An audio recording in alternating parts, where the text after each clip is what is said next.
cet avantage structurel aux centristes, eh bien, a en grande partie fondu. On a beaucoup dit Emmanuel Macron n'a pas de programme, mais c'est voulu.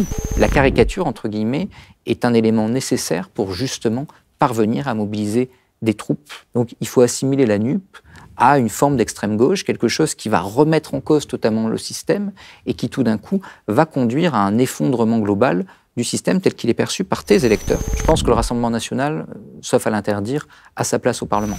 Le paradoxe, c'est qu'en effet, on a une assemblée qui ressemble à une assemblée élue à la proportionnelle. C'est une assemblée, en effet, qui est beaucoup plus représentative. La Ve République s'est construite sur une mystique, elle s'est construite sur une diabolisation de la quatrième. La proportionnelle, intégrale, c'est le mode de scrutin en vigueur dans tous les pays européens, à part en France et en Grande-Bretagne. On est une anomalie en Europe. Aujourd'hui, il y a objectivement une surutilisation des ordonnances qui est problématique. Tu peux faire passer des réformes extrêmement impopulaires avec un gouvernement minoritaire, ce qui est en soi un problème. Le RIC est un bon instrument. On n'évite pas une crise politique en évitant une crise parlementaire. Ça panique peut-être dans les états-majors politiques, mais quand tu regardes les enquêtes, tu as environ 70% des Français qui sont très contents.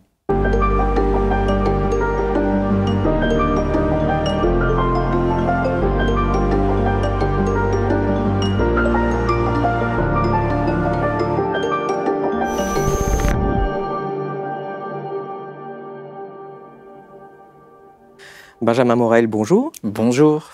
Je suis très heureux de te recevoir sur la chaîne YouTube du Cité Lucide. Tu es maître de conférences en droit public, spécialisé sur le droit constitutionnel, le Parlement, les institutions.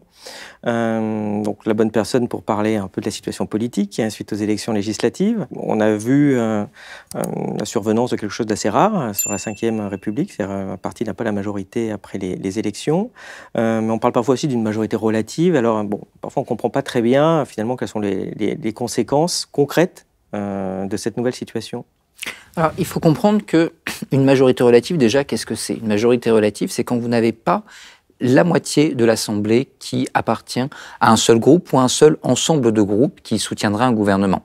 Si vous avez 577 députés, il vous faut donc 289 députés pour avoir une majorité absolue. Si vous en avez moins, vous êtes dans le cadre d'une majorité relative, c'est-à-dire d'un groupe qui a le plus de députés, mais qui n'est pas en capacité d'imposer sa volonté à lui seul à l'Assemblée nationale.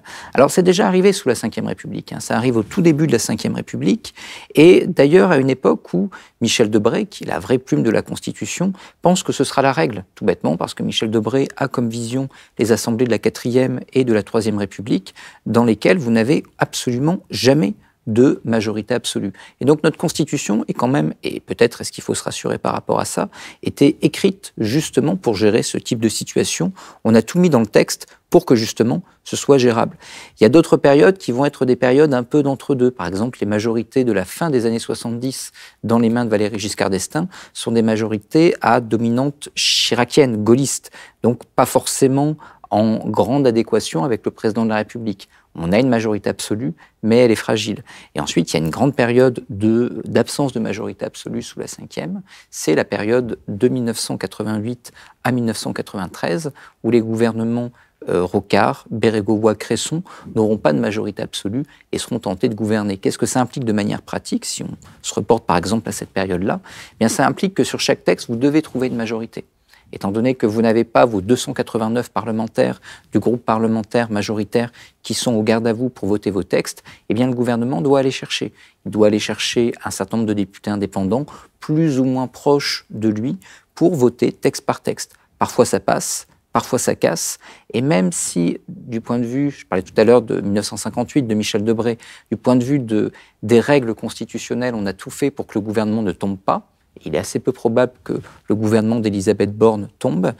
En revanche, pour arriver à voter les textes, vous avez besoin d'aller chercher les députés. Et pour aller chercher les députés qui ne sont pas de votre bord, il faut faire des concessions, il faut négocier, bref, il faut faire de la politique. Justement, ça a été un bel exemple aussi de faire de la politique, puisque on a beaucoup discuté sur la possibilité éventuelle d'avoir une cohabitation. Jean-Luc Mélenchon a beaucoup œuvré en ce sens-là. Bon, ça n'a pas marché, mais il se serait passé quoi finalement si la NUP avait eu la majorité? Ça aurait été possible? Macron aurait vraiment été obligé de choisir Mélenchon? Alors, si ça avait été le cas, Emmanuel Macron n'était pas obligé de choisir Jean-Luc Mélenchon. Il faut voir que c'est le président de la République qui fait le choix de nommer quelqu'un Premier ministre. Et ensuite, si jamais l'Assemblée n'est pas d'accord, elle doit voter une motion de censure, ce qui implique 289 députés qui votent la motion de censure, le même texte, pour renverser le gouvernement. Et ce n'est pas une majorité relative. Là, il vous faut vraiment une majorité absolue pour renverser le gouvernement qui est choisi par le président de la République. Donc, si jamais on avait eu 289 députés NUP, que ces 289 députés NUP, eh bien, aient absolument tous, sans exception, voulu Jean-Luc Mélenchon et se soient retrouvés avec, par exemple, Anne Hidalgo ou Yannick Jadot à Matignon sur proposition d'Emmanuel Macron, enfin, après nomination d'Emmanuel Macron, ils auraient pu voter une motion de censure. Auquel cas, on se serait peut-être trouvé dans une situation de blocage. Ça arrivait au tout début de la Troisième République. C'est la crise qu'on dit du 16 mai 77, où là, le président de la République de l'époque, MacMahon, nomme des premiers ministres, enfin des présidents du Conseil à l'époque, qui sont renversés par l'Assemblée nationale jusqu'au moment où, eh bien, on rentre dans une crise institutionnelle. Et c'est la fameuse phrase de Gambetta qui a été reprise par Jean-Luc Mélenchon durant l'entre-deux tours. Il devra se soumettre ou se démettre. Donc le président de la République doit accepter le choix de l'Assemblée ou démissionner. On en était évidemment loin, mais on aurait pu rentrer en effet dans une confrontation directe entre l'Élysée et le Palais Bourbon. Dans un article que tu as publié pour Élucide, tu pointais du doigt le problème de la tripartition en fait maintenant du paysage politique en disant que bon, ça faisait les affaires du centre et donc de Macron, en particulier à cause des castors. Est-ce que tu peux nous donner ta vision sur ce point-là? Est-ce que les élections ont confirmé finalement ce diagnostic? Est-ce que ça va durer longtemps, cet avantage au centre? Ce qui est très intéressant dans cette élection, c'est que, et ça a été extrêmement rapide, cet avantage au centre a fondu. C'est-à-dire que, en effet, quel était le raisonnement que je développais?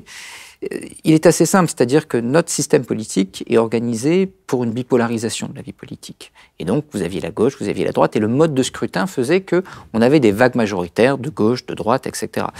Dès le moment où vous avez une tripartition de la vie politique, en fait, qu'est-ce qui se passe? Normalement, et c'était le pari du président de la République, si jamais ensemble, si jamais le centre se retrouve face à la gauche, la droite devrait voter pour le centre, par allergie à la gauche. En revanche, si le centre se retrouve face à la droite, eh bien, la gauche fait barrage parce que la droite, voire l'extrême droite, le Rassemblement national. Et donc, au bout du compte, dès le moment où vous avez un candidat du centre qui arrive au second tour, eh bien, il est toujours vainqueur. C'est ce qui se passe à la présidentielle avec les électeurs Mélenchon qui vont voter Emmanuel Macron contre Marine Le Pen. Ce qui est intéressant dans ces élections législatives, qui n'est peut-être pas transposable à de futures élections, il faut faire attention, mais c'est que ça n'a pas marché. Et que ce pari d'Emmanuel Macron, qui était un pari assez rationnel sur le papier, a priori, alors il y avait quelques enquêtes qui montraient que, grosso modo, les électeurs ne se mobilisaient pas dès le moment où un candidat de leur orientation politique n'était pas présent au second tour, mais a priori, tout plaidait pour que ça fonctionne. Or, beaucoup d'électeurs de la gauche, en cas de second tour, ensemble RN, ne sont pas allés voter, voire pour une partie minoritaire mais existante, ont voté pour le RN. Idem pour des électeurs RN, qui ont préféré voter NUP que voter pour Ensemble. Et donc, à quoi on assiste en réalité? On assiste à une répulsion de la gauche vis-à-vis du RN et du RN vis-à-vis de la gauche, enfin de ses électeurs en tout cas, moins important que l'opposition de principe à Emmanuel Macron d'une partie de ses électorats. Ce qui a fait que cette position qui apparaissait comme étant la poule aux œufs d'or politique, celle qui vous permettait de l'emporter quoi qu'il arrive, eh bien finalement n'a pas été suffisante pour l'emporter, même si encore une fois, malgré des scores à peu près sensiblement égaux à la NUP au premier tour des législatives, Ensemble a quand même beaucoup plus de députés. Donc ils ont quand même profité de cette position, mais beaucoup moins qu'ils ne l'estimaient, qu'ils ne l'espéraient. Tu vois d'autres raisons à l'échec d'Ensemble, justement? Alors il y a plusieurs raisons.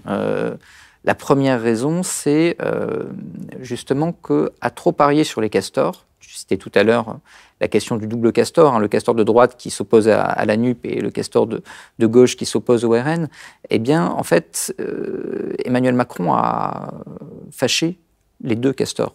C'est-à-dire que quand vous dites aux castors de gauche entre les deux tours de la présidentielle, attention, le danger c'est le RN, soit un bon castor vient voter, le castor est content. Le problème, c'est que lorsque tu appelles le castor de droite contre la NUP en disant « Regardez, ces gens ne sont pas républicains, ces gens ne sont pas comme nous ne partageons absolument aucune valeur avec eux », ce qui est à peu près l'inverse de ce que tu disais 2 mois plus tôt, et bien évidemment, et le castor de droite et le castor de gauche se sentent un moment à la fois insultés et en même temps floués, ce qui explique cette démobilisation. Le deuxième élément, c'est que le pari d'Emmanuel Macron était double. Il était de jouer sur cet effet castor que j'évoquais. Il était également de jouer sur une démobilisation de l'électorat. Il faut voir que tous les électorats ne se mobilisent pas à la même enseigne. Vous avez un électorat centriste qui se mobilise beaucoup plus facilement. Pas parce qu'il est plus motivé, mais eu égard à ses caractéristiques sociologiques, en fait. Il est composé, pour être un peu caricatural, de CSP+, et de personnes âgées. Ce sont des catégories dont on sait qu'elles se mobilisent plus. Et donc, quand vous avez beaucoup d'abstention, qu'est-ce qui se passe? Eh bien, ces électeurs-là continuent à se mobiliser. Ce qui fait que les collectivités territoriales, par exemple, pour lesquelles vous avez une abstention aux élections territoriales qui sont extrêmement importantes, eh bien, sont des fiefs des partis centristes. Parce que vous avez LR et le PS se disputant pour le coup le devant de la scène, parce que eh bien, ce sont des collectivités qui sont élues essentiellement par cet électorat-là. Et donc, le pari d'Emmanuel Macron dans cette élection est assez simple, il est de dire, voilà, si jamais on a une très très forte abstention parce qu'il n'y a pas de campagne, mes électeurs à moi vont se mobiliser, les électeurs du RN et de la NUP, notamment de la FI, eux ne vont pas se mobiliser, donc ça va passer de manière relativement naturelle. En réalité, ce n'est pas tout à fait ce qui s'est passé. C'est-à-dire qu'on a vu notamment l'électorat RN, qui est vraiment la surprise de cette élection, se mobiliser. Probablement par colère, par rapport au système, par rapport également à la situation économique, au pouvoir d'achat, etc. Il faudra faire des analyses plus en profondeur. C'est vraiment la clé qui explique un petit peu la situation parlementaire actuelle, que cette mobilisation, cette surmobilisation totalement inattendue de l'électorat RN, qui en règle générale se démobilise, et avec un RN qui perd 10 points de manière traditionnelle entre les présidentielles et les législatives. Mais ces électeurs étaient là. Et parce qu'ils étaient là, eh bien, tout d'un coup, les cartes ont été totalement rebattues et cet avantage structurel aux centristes, eh bien, a en grande partie fondu. Et tu vas me dire, oui, certes, mais bon, il n'y a pas eu plus de participation, donc si tout le monde s'était surmobilisé, il y aurait eu plus de participation. Ben oui, mais à force de ne pas faire campagne, Emmanuel Macron a réussi ce que l'on pensait également totalement impossible, il a réussi à démobiliser l'électorat centriste. C'est-à-dire qu'on a des électeurs centristes qu'on avait l'habitude de voir se déplacer et qui, là, eh bien, ont préféré s'abstenir. Ce qui fait que tout d'un coup, le rapport de force a été singulièrement rééquilibré. Ça t'a surpris, justement, cette volonté d'assimiler la gauche à de l'extrême gauche, assimiler elle-même à l'extrême droite, en fait? Parce qu'Olivier Faure d'extrême gauche, bon, il faut quand même chercher. Et même LFI est quand même loin de ce qu'on appelle traditionnellement quand même l'extrême gauche, qui est plutôt un abandon du système capitaliste. Enfin, c'est le NPA, quoi. Oui, il n'y a pas de velléité révolutionnaire à la FI. Et donc, considérer qu'il s'agit d'un groupe gauchiste apparaît comme étant une aberration du point de vue de l'histoire des idées politiques, de l'histoire politique. Surtout qu'en fait, ils n'ont jamais défini alors ce qu'était la gauche, si eux c'est l'extrême gauche, où est la gauche. Bien sûr. Et tu prends le programme de l'AFI, tu prends le programme de François Mitterrand en 1981, tu comprends que, voilà, peut-être que François Mitterrand était plus d'extrême gauche aujourd'hui que le programme de la France insoumise. Mais bon, ensuite, il peut y avoir des éléments qui, évidemment, peuvent tendre ou peuvent interroger dans ce programme-là, mais c'est pas si étonnant, en fait. C'est-à-dire que, tout à l'heure, je parlais de cette position centrale. Cette position centrale, elle implique pour le parti centriste, et en l'occurrence pour le groupe Ensemble, enfin les différents groupes qui composent Ensemble, d'avoir un logiciel extrêmement flou. C'est-à-dire qu'on a beaucoup dit Emmanuel Macron n'a pas de programme, mais c'est voulu. C'est-à-dire que si jamais tu développes un programme, eh bien, tu clives ton propre électorat. Donc, il faut avoir une sorte de gloubi-boulga assez flou qui permet d'être attrape-tout sur cet électorat centriste. Et le pendant de ça, c'est que du coup, tu n'es pas élu sur une flamme, sur un projet, sur quelque chose qui, grosso modo, motiverait ton électorat. Preuve en est, il arrive même à démobiliser l'électorat centriste. Mais tu es élu sur un rejet. Tu ne vas pas être élu sur le rejet d'Olivier Faure. Enfin, on peut aimer ou ne pas aimer Olivier Faure, mais on ne peut pas considérer que le Parti socialiste soit l'objet d'un rejet épidermique. C'est plus le cas, évidemment, pour le Rassemblement national. Et quand tu es face au Rassemblement national, tu peux jouer le traditionnel front républicain. Quand tu es face à la NUP, c'est plus compliqué. Donc, il faut assimiler la NUP à une forme d'extrême gauche, quelque chose qui va remettre en cause totalement le système et qui, tout d'un coup, va conduire à un effondrement global du système tel qu'il est perçu par tes électeurs. C'est-à-dire, j'y reviens, les CSP+, les personnes âgées. Et également une partie de l'électorat d'extrême droite que tu espères récupérer dans les seconds tours face à la NUP, en expliquant que c'est le communautarisme, l'islamo-gauchisme, etc., etc. On peut discuter ces termes, mais la caricature, entre guillemets, est un élément nécessaire pour justement parvenir à mobiliser des troupes d'électeurs par défaut derrière toi contre l'adversaire du jour. Et est-ce que c'est pas un peu, quelque part, une forme d'arnaque initiale, finalement, de la campagne de Macron, qui a essayé d'agréger ce qui peut être un centre traditionnel comme Bayrou et le Modem. On voit ce que c'est, ça a quand même une structure. Avec La République En Marche, où finalement le seul programme, c'est je ne suis pas de gauche, je ne suis pas de droite, mais donc je ne peux pas donner un programme, sinon on verra qu'il est, comme disait Mitterrand, ni de gauche ni de gauche. Oui, mais fondamentalement, c'est encore une fois voulu. C'est-à-dire que c'est voulu, et tout à l'heure, tu disais quels sont les facteurs de cette défaite. C'est également l'un des facteurs, c'est-à-dire que le en même temps est possible quand tu es président de la République. Et en fait, ça lui a plutôt bien profité. Si tu prends l'électorat Macron de 2017 et l'électorat de 2022, c'est pas le même. Il y a une vraie mutation à partir des élections européennes, à peu près. Tu as un électorat plutôt de centre-gauche, 2 tiers de centre-gauche, 1 tiers de centre-droit en 2017, et en 2019, tu as un électorat 2 tiers de centre-droit, 1 tiers de centre-gauche. Tu retrouves à peu près la même configuration électorale en 2022. Et donc, du point de vue électoral, cette sorte de vacuité idéologique, c'est plutôt malin parce que ça te permet de changer d'électorat et de changer ton discours avec l'électorat que tu captes, et donc, au bout du compte, d'avoir tes majorités, d'être à peu près tranquille pour les élections. Sauf que ça marche pour une présidentielle.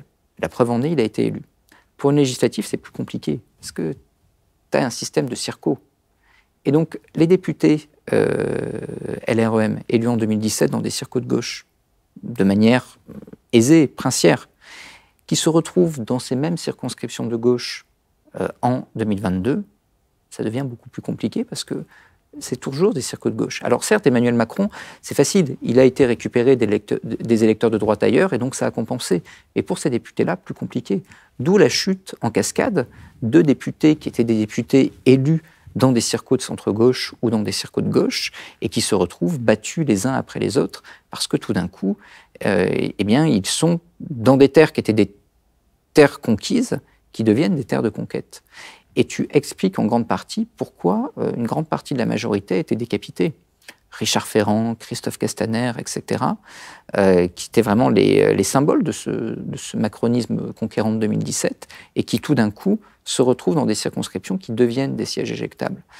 Donc cette vacuité idéologique, ça ne te permet pas de construire quelque chose sur le temps long. Ça te d'exister et d'avoir une dextérité politique. En revanche, l'absence de parti te condamne en fait à ne pas t'implanter sur le long terme, et la dextérité idéologique fait que de toute façon, eh bien, tout ce que tu peux construire à quelque part sera remis en cause au premier coup de vent. Les éditorialistes portent un peu le deuil depuis 2-3 semaines, mais est-ce que finalement cette assemblée n'est pas la plus représentative qu'on ait eue depuis 1986, la seule fois où il y a eu un scrutin proportionnel en France ? Alors, en effet, c'est tout le paradoxe de cette assemblée. Alors, il faut raison garder, parce que souvent, quand on dit ça, on dit « oui, mais regardez, on n'a pas besoin de la proportionnelle ». Preuve en est, ça peut donner, notre mode de scrutin peut donner une assemblée représentative. On vient d'expliquer la plupart des facteurs, en tout cas les principaux, qui permettent d'expliquer cette configuration-là. Ils vont sans doute pas se reproduire. C'est-à-dire que dans 5 ans, avant, après, il est assez peu probable qu'on ait la même configuration électorale avec un parti centriste qui ne fait pas campagne, avec une gauche qui s'unit d'un côté, avec un RN qui parie sur la colère de son propre électorat pour surmobiliser sa base, etc. C'est quand même des facteurs extrêmement singuliers qui, a priori, ne sont pas reproductibles ailleurs qu'en laboratoire. Donc, ça ne veut pas dire qu'on n'a pas besoin de la proportionnelle. Mais le paradoxe, c'est qu'en effet, on a une assemblée qui ressemble à une assemblée élue à la proportionnelle. En tout cas, beaucoup plus. L'ensemble devrait être plus bas, le RN un peu plus haut, mais ça ressemble. Et donc, c'est une assemblée, en effet, qui est beaucoup plus représentative. Et c'est important également du point de vue de la manière dont on conçoit la politique, parce que, on parlait tout à l'heure du début de la 5e, on a confondu sous la Ve République stabilité parlementaire et stabilité politique. Tu regardes la crise des Gilets jaunes, il n'y a personne qui se dit, alors que le pouvoir est en train de s'effondrer a priori, qu'Emmanuel Macron fait affréter des hélicoptères pour s'enfuir de l'Élysée parce qu'il sent que c'est pas bon, idem en mai 68, quand De Gaulle part à Baden-Baden, on a des situations de décomposition politique qui ne se ressentent absolument pas sur les majorités parlementaires. Il est évident qu'aucune motion de censure ne va être votée dans ces moments-là et que la majorité est toujours au garde à vous. Là, ce qui est singulier dans ce contexte politique, c'est que tout d'un coup, eh bien, la situation politique de la société et la situation politique de l'Assemblée se ressemblent. Et qu'à partir de là, si demain on devait avoir des crises, eh bien, il faudrait quand même, pour le pouvoir, les prendre en considération, y compris d'un point de vue politique, avant même qu'elles n'explosent totalement dans la rue. Parce que si demain il devait y avoir une crise, eh bien, ça se ressentirait forcément dans cette Assemblée. Donc, par rapport, tu parlais tout à l'heure des éditorialistes en panique, moi, cette panique m'apparaît très, très surfaite pour 3 raisons. Première raison, c'est celle que je viens de donner. En fait, on n'évite pas une crise politique en évitant une crise parlementaire.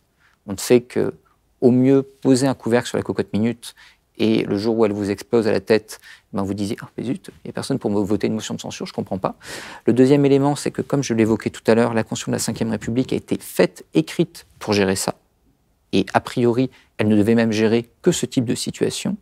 Et le troisième élément, c'est que ça panique peut-être dans les états-majors politiques, mais quand tu regardes les enquêtes, tu as environ 70% des Français qui sont très contents de ce qui se passe. Parce que l'objectif, c'était, pour eux, visiblement, d'établir un contre-pouvoir à la présidence d'Emmanuel Macron, d'avoir des débats qui soient des débats plus politiques à l'Assemblée et de ne pas donner de blanc-seing à la majorité avec un chef de l'exécutif qui décide de tout et ensuite des députés qui appliquent au garde à vous sans aucune possibilité de freiner quoi que ce soit pendant 5 ans, sachant que le président, par définition, n'aura de compte à rendre à personne, sauf très très improbable application de sa mise en responsabilité devant la haute cour. Et donc, on est loin de la panique à bord parmi les Français qui, au bout du compte, sont plutôt contents de cet équilibre retrouvé. Est-ce que c'est pas lié, je sais pas, à 2-3 idées un peu fausses? Tu disais tout à l'heure que finalement, ça va être le retour de la politique. On a un peu l'impression qu'il y a une idée qui n'existe plus en France, que quand une loi est votée, il faudrait qu'elle soit approuvée par 50% des Français, ou en tout cas au moins 50% des représentants des Français dans un système proportionnel. Donc ça a complètement disparu. On trouve normal qu'un parti qui fait 12% des inscrits ait la majorité des voix. C'est quand même très bizarre en termes de démocratie. Puis le deuxième point, c'est peut-être aussi rappeler qu'il n'y a pas de nécessité de voter des lois en permanence. S'il n'y a pas de loi pendant 3 mois, le pays ne s'écroule pas.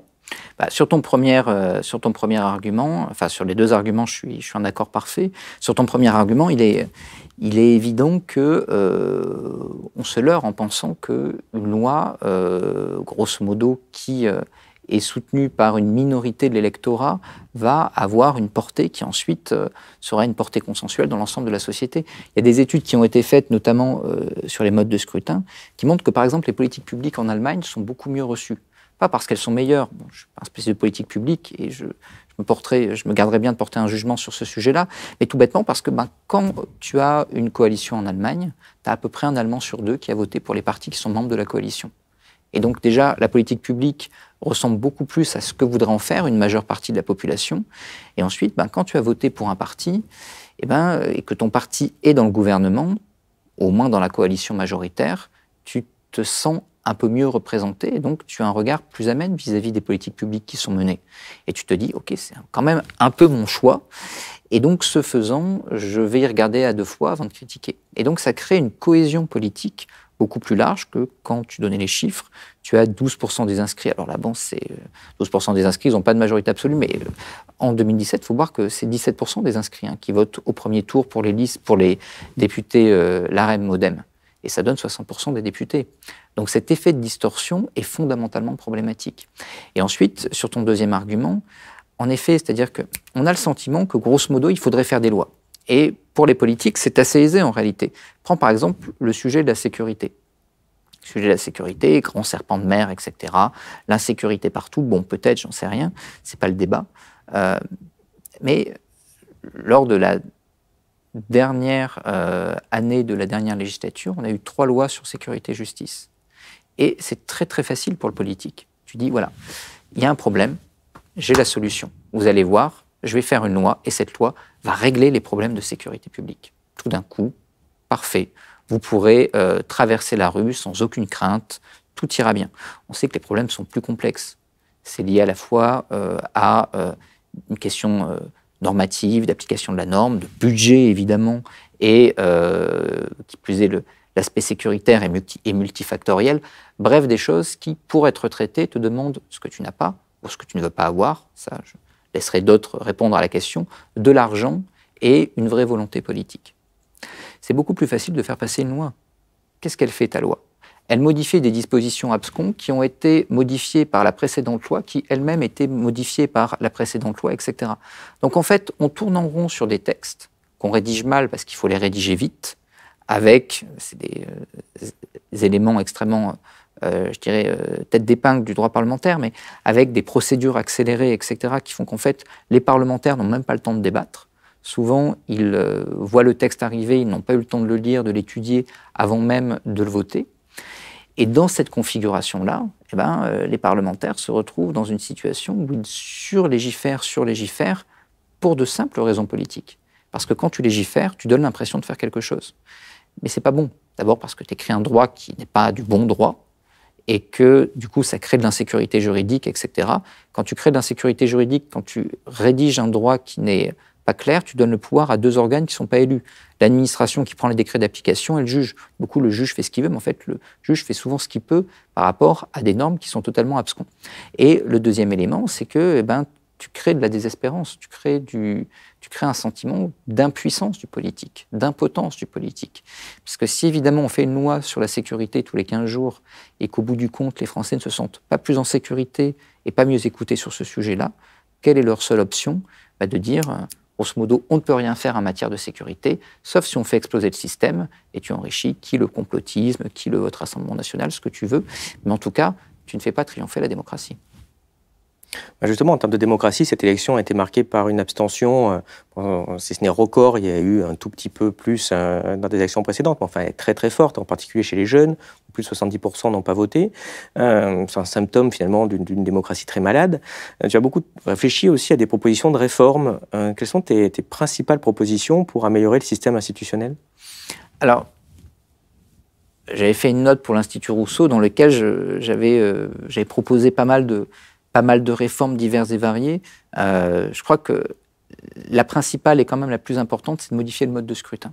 Il faut voir que la proportionnelle intégrale, c'est le mode de scrutin en vigueur dans tous les pays européens, à part en France et en Grande-Bretagne, avec un mode de scrutin en Grande-Bretagne qui par ailleurs a plus d'effets proportionnels que le nôtre. On est une anomalie en Europe. Or, Angela Merkel a connu 4 présidents de la République française. Donc l'Allemagne n'est pas un système d'instabilité en instabilité chronique. Donc il faut arrêter avec cette peur de la proportionnelle. C'est-à-dire que, on pourrait revenir sur pourquoi l'instabilité sous la 4e République, ça n'a pas tant de choses à voir avec le mode de scrutin. C'est beaucoup plus une configuration politique, notamment une configuration partisane, qu'un mode de scrutin. Par ailleurs, il y a plusieurs formes de proportionnelle. Ensuite, la proportionnelle, ça passe par une loi ordinaire. C'est un peu technique, mais pour modifier la Constitution, tu sais qu'il y a plusieurs étapes. Il faut un vote conforme de l'Assemblée et du Sénat. Et ensuite, soit tu réunis le Congrès, il faut avoir les 3/5, soit tu fais passer le truc par référendum. En règle générale, le Sénat, du coup, puisqu'il faut un vote conforme, a un droit de veto. Sur la proportionnelle, il n'y a pas de droit de veto.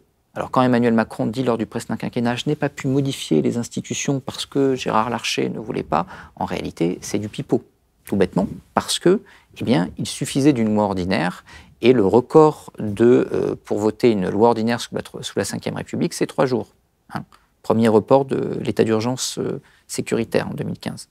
Alors, sans dire qu'il faut légiférer en 3 jours sur un tel truc, mais on peut malgré tout le faire. On pouvait le faire. La proportionnelle, ça change tout, parce qu'il faut bien comprendre que l'hyper-présidentialisme en France, il est lié à une conjonction de facteurs qui ne sont pas juridiques. Grosso modo, le président de la 5e République a assez peu de pouvoir en droit. Il a des pouvoirs d'exception. L'article 16, que tout le monde connaît, les pouvoirs d'exception, les pleins pouvoirs au président de la République. L'article 12, la dissolution, etc. Mais sinon, en temps normal, dans la gestion quotidienne des affaires, le président n'a quasiment aucun pouvoir. S'il a du pouvoir, c'est parce que justement, il contrôle l'Assemblée nationale. Avec le quinquennat et le télescopage des calendriers, qu'est-ce qui se passe? Tu as un président qui est élu. 1 mois plus tard, 2 mois, et ça compte également dans les dernières élections, mais normalement, 1 mois plus tard, tu as des élections législatives. tu as un effet de mobilisation des mobilisations. L'électorat du président de la République est content, il se mobilise, l'électorat de l'opposition est groggy, il se démobilise. Donc, effet mécanique, tu as une majorité parlementaire disciplinée, absolue, qui ne doit son existence qu'au président de la République, qui contrôle l'Élysée, contrôle le Palais Bourbon. Or, comme le gouvernement est responsable devant le Parlement, qui contrôle le Palais Bourbon, contrôle Matignon. Si tu contrôles l'Élysée, tu contrôles l'ensemble du système politique. Évidemment, on atteint un degré de concentration des pouvoirs qui n'existe nulle part ailleurs dans toutes les grandes démocraties occidentales, même aux États-Unis. Il y a beaucoup plus de contre-pouvoirs aux États-Unis qu'en France. Donc, le problème essentiel est tout de même là. Et en établissant la proportionnelle, on le voit actuellement, c'est ça qui est intéressant, tu romps justement ce lien organique entre l'Élysée et l'Assemblée, et tu as une bien meilleure représentativité du Parlement. Et donc, ça change totalement l'organisation des institutions. Après, on peut imaginer beaucoup de choses. On peut imaginer... Moi, je suis très rétif au sujet de la démocratie participative, parce qu'en fait, souvent, on consulte des associations qui ont pignon sur rue, etc., et qui ont une composition plus aristocratique encore que les partis politiques. Grosso modo, les associations, avec tout ce qu'on leur doit, elles sont plutôt peuplées de CSP+. Dans les associations, tu ne vas pas chercher les inaudibles, tu ne vas pas chercher les gilets jaunes. Donc je suis beaucoup plus favorable à des systèmes de tirage au sort, où là, tu peux avoir une relégitimation, etc. Le RIC est un bon instrument, bien pensé, bien construit. On pourrait rentrer dans les détails, mais il y a RIC et RIC. Pas tant parce qu'il y a des sujets à exclure, mais parce que le gros danger du RIC, c'est le vote stratégique. C'est grosso modo, si tu ne mets pas de quorum, le fait que tu as un RIC poussé par une minorité de l'électorat, et dans lequel ne vote que cette minorité de l'électorat, et donc qui confisque la volonté générale à son propre profit. Mais tu peux avoir un système de quorum, notamment de quorum de oui, qui te permet de conjurer ces facteurs-là. C'est pratiqué dans beaucoup de pays, et en tant que constitutionnaliste, on a plein d'exemples qui permettent aujourd'hui de bien réguler les choses. Donc, il y a beaucoup de propositions qui peuvent être faites. Sur à peu près tous les volets, on peut arranger aujourd'hui la Ve République. La grande question qui se pose souvent, c'est faut-il passer à la Sixième République ? Et je crois que là-dessus, ce n'est pas une affaire d'ordinal. Il faut résister un peu à la volonté de la tabula rasa, faire table rase de tout pour deux raisons. La première raison, c'est que, en règle générale, quand on réécrit une constitution, au bout de 10 ans, elle ne ressemble pas du tout, dans sa pratique, à ce qu'on a voulu à l'origine. Prends Michel Debré. Par exemple, les constituants de la Troisième République, ils n'imaginaient pas du tout que le régime qu'ils avaient pensé ressemblerait à ce qu'il a été réellement.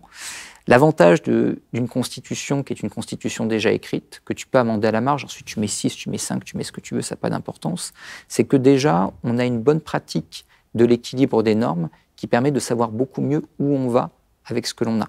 Et on peut changer fondamentalement les choses, déjà, sans même toucher la Constitution, en touchant aux lois ordinaires et aux lois organiques, on peut transformer le régime, et en touchant la Constitution telle qu'elle est, avec quelques dispositifs de ci, de là, on peut changer totalement le régime. Le deuxième argument, c'est qu'en fait, tous les régimes occidentaux aujourd'hui se ressemblent à quelque chose près. Et donc, si tu veux faire une tabula rasa, en règle générale, tu vas aboutir à un système institutionnel qui, à quelques nuances près, ressemblera à ce que l'on a déjà, sauf justement les nuances que tu pourrais obtenir en modifiant le texte existant. J'ai une rapide question justement sur la proportionnelle. J'ai un argument que maintenant va devenir peut-être plus important, mais on l'entend rarement. Mais avec le système majoritaire actuel, il suffit qu'il y ait peut-être une crise économique, un écroulement d'en marche, le Rassemblement national pour avoir la majorité avec 30% des voix le coup d'après. C'est pas inimaginable. C'est un danger aussi, alors qu'en proportionnel, au moins tu as une représentation de ce qui se passe. Alors on estime qu'avec le scrutin majoritaire à 2 tours, tu es sous-représenté tant que tu fais moins de 35% des votants. Quand tu fais plus de 35% des votants à la louche, à ce moment-là, tu as un effet de surreprésentation.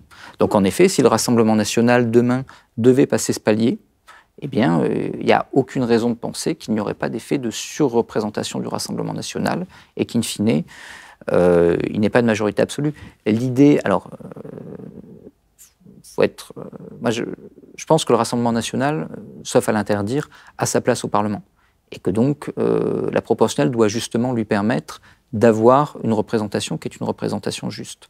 Mais si tu gardes le même mode de scrutin, tu ne peux pas considérer que ce mode de scrutin, comme beaucoup le font, est un rempart absolu contre le Rassemblement national. Viendra un moment où, en effet, ce mode de scrutin avantagera le Rassemblement national, comme jadis il a avantagé le RPR ou le PS. Niveau institutionnel, les ordonnances, le 49.3, ce genre d'instruments, c'est à supprimer, c'est à conserver?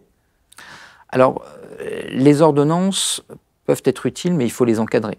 Grosso modo, actuellement, le problème, c'est l'abondance d'ordonnances. On a essayé de les interdire au début de la 4e, on a vu que ça n'avait pas forcément marché.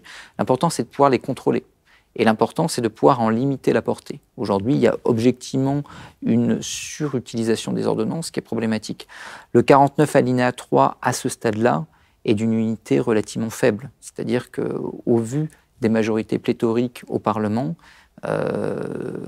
employer cet instrument apparaît relativement... D'ailleurs, Nicolas Sarkozy lui-même l'avait raboté. Après, ça peut malgré tout avoir un intérêt si jamais tu es dans une situation de crispation politique comme on la connaît aujourd'hui. Mais encore faut-il que ton 49 alinéa 3 soit utilisé, je dirais, de manière assez intelligente. C'est-à-dire que tel qu'il est envisagé actuellement, c'est moi ou le chaos, tu crées une forme de chantage parlementaire, notamment en ne considérant pas les abstentions, qui font que tu peux faire passer des réformes extrêmement impopulaires avec un gouvernement minoritaire, ce qui est en soi un problème. Et le référendum, pour toi, ça devrait être plus utilisé dans nos institutions? Alors, le référendum, oui, il faut qu'il soit clairement plus utilisé. Alors, le référendum tel qu'on l'a envisagé sous la 5e a une caractéristique très plébiscitaire. Donc, ça implique de remettre en perspective le rôle du président de la République.